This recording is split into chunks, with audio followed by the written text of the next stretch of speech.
every time.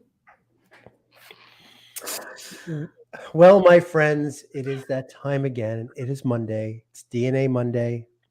Cindy Van and James Gardner. Here we are. Cindy Van. This is actually the first official Monday of the month, if I'm not mistaken. It is It correct. Yep. is. All right, good. My old man brain is still intact. Uh, all right, March, new month. We talked about it last week on that last Monday of the February in terms of what we look forward to in March. What's on tap this week, though? We're gonna dance a little bit inside outside. What's going on? Yeah, the beginning of this week is going to feel a little bit bumpy. We're feeling collectively this tiredness, this grief, this level of shame rising up because we've been controlled for so long. So we're just noticing that. And oftentimes when we feel the heaviness or that, the deep emotional states that rise up, the grief, things like that, we want to numb it. We want to drug it, alcohol it, feed it, try to get rid of it. We don't want to experience it because let's face it, none of us likes to feel bad in that way, right? But society has trained us that it's not okay to feel those feelings. We're supposed to take antidepressants. We're supposed to feel gratitude all the time.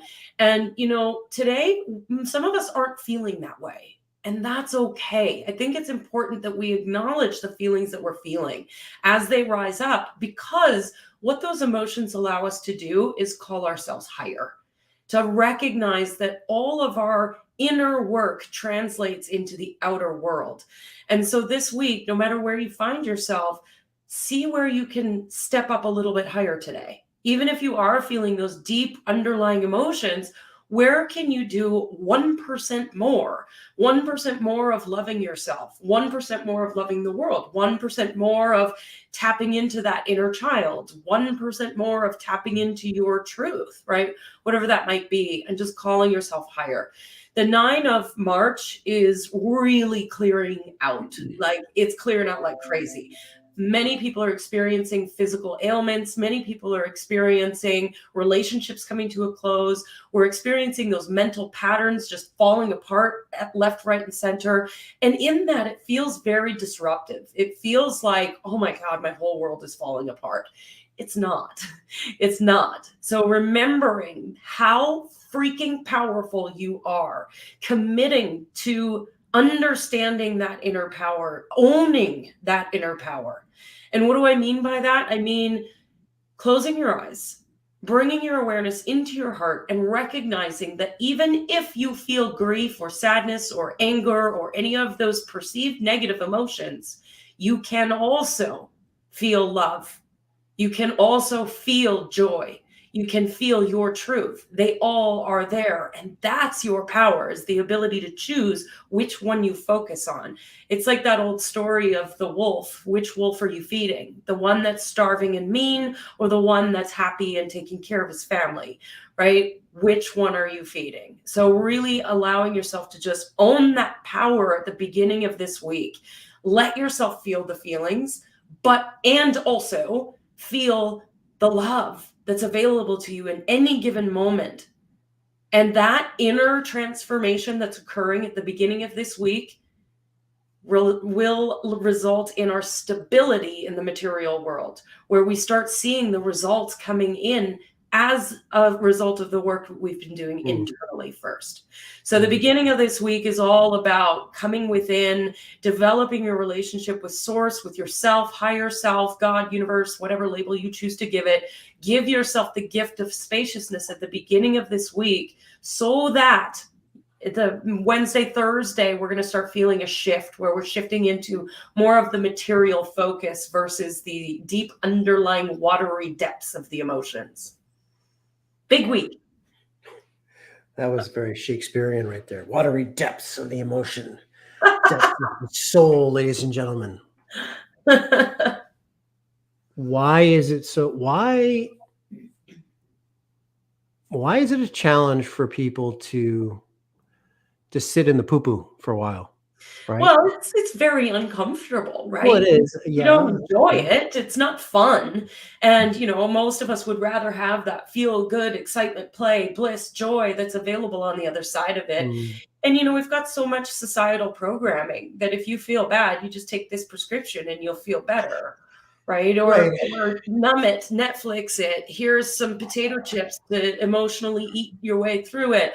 Like, Hey, there's so many different programmings, yeah. nothing wrong with some chips once in a while. Come on. Yes, Don't but throw chips under the bus. not if it's a whole bag for emotional eating.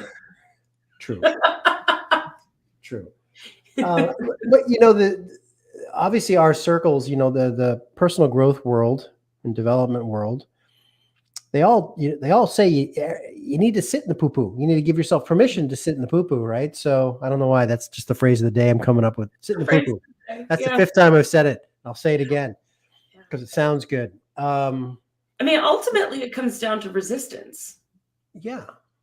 But right? I don't wanna feel sad, so I'm gonna resist it, thus making it worse.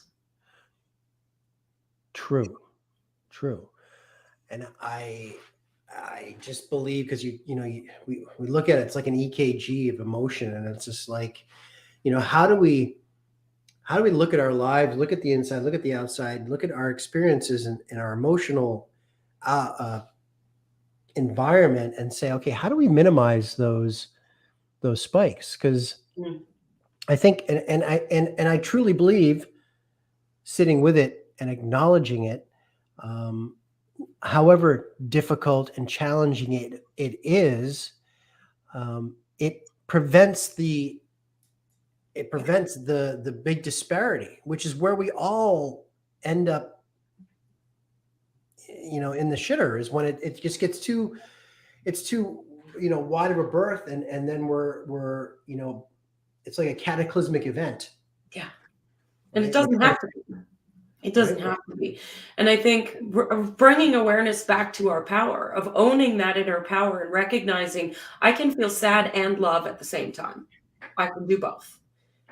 So Why which one not? am I gonna choose to focus on? And it really comes down to that self-responsibility piece of, I'm gonna choose love, even when it's hard, even when all I wanna do is sit on my couch and pout, even when I'd rather just crawl into bed and not think about the outside world, even when I don't feel like meditating and my mind is spinning and I've got Mhm. anxiety, I can still choose to feel love, always.